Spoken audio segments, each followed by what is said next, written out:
Cushla, how are you doing today? I'm good, thank you. How are you doing? Doing good, thanks. Hey, wanted to have a chat to you about Red S. Yes. What is it? I've heard, there's a lot of people talking about it. It's changed its name just recently.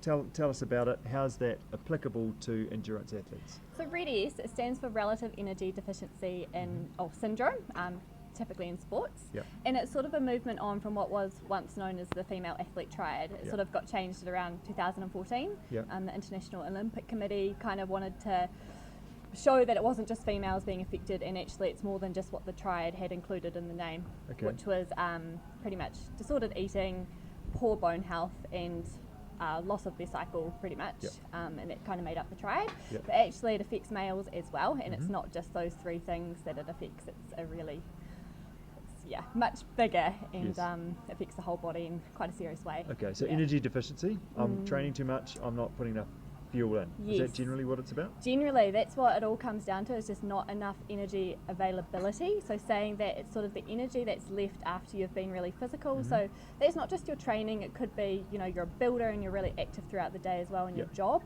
And I think a key thing with Red S to remember is it can be intentional or unintentional. Unintentional is generally an easy fix. So it's someone who might be new to training, they've gone out and just really ramped up their training load, and just they can't eat enough almost. They're a builder as well and don't take enough for lunch, and maybe, then they're training as well. Yeah, and maybe they don't have a coach or dietitian on board, and it's just completely unintentional. So that's sort of more an easy fix. Where it gets more complicated and pretty much disordered eating is where it's intentional. So they're like, I'm going to go out and do more training, and I'm going to reduce my food intake.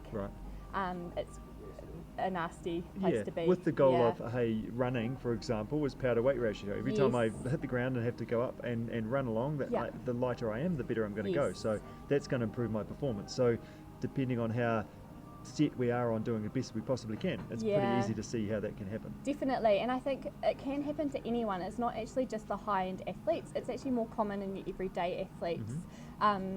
And any sport, but particularly ones that are, say, weight focused or physique focused. So that I'm saying like combat sports, jockeys, rowers, physique focused might be dancing or gymnastics, and endurance athletes too. So people who we work with, they may be focused, like you said, on not carrying extra body mass or being leaner, but it can be a dangerous territory. So how would you work with someone that's showing signs of disordered eating or just not looking after themselves as well as they could? So part of all that sort of initial stuff we do working with someone, I look for red flags like that. I think for females, a major red flag is like the loss of their cycle. That's just not good. For men, it's a little bit harder. I mean, there's general symptoms, but generally it can be a bit further down the line before you catch on to things. But it can be anything from like constantly getting sick and not recovering well, getting lots of injuries, particularly stress fractures is a major one. Loss of the cycle. Mentally as well, they may be a bit more anxious or depressed even, and noticing what they're sort of doing with their food. Is there sort of some disordered behaviours getting in there? Okay, so it's a matter of setting up routines and eating patterns and things like that initially?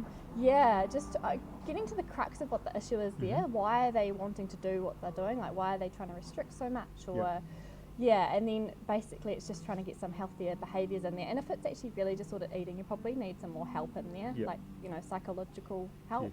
And then it's just actually trying to get them enough food in, particularly carbohydrates. There's a lot of low carb stuff happening at the moment, and it's often leading to pretty bad health issues for athletes who are training a lot. So effectively at the end of the day, if a healthy athlete's going to go better and going to enjoy what they do more and is going to perform. You can't expect to perform at your best if your body is literally closing down other systems to have enough energy. So like for a female, if you've lost your cycle, your body's pretty much like, we don't have enough energy to worry about reproduction, so we're going to completely close that system down. Like that's actually really scary. And has other flow-on effects as well in terms of bone health and definitely other things as well, and hormonal health and everything. It's just a nasty place to be. And I think it's definitely getting better in terms of like women are embracing that a bit more, and it's a healthy thing to have that. But I think once there was this mindset that if you still had your cycle, you weren't working hard enough, and that's a really dangerous mindset. Yeah, sure. Yeah, okay. So that's something that you can help with. Identifying some of those things, getting some that balance of food and nutrition and things right, along with the exercise and energy expenditure, so people can actually perform to their potential. Yeah, Cool. absolutely. Yeah, and you know, for males as well, it's not just a female issue. Mm-hmm. Yeah. Good job. Well done. Cool. Thanks, Cushla.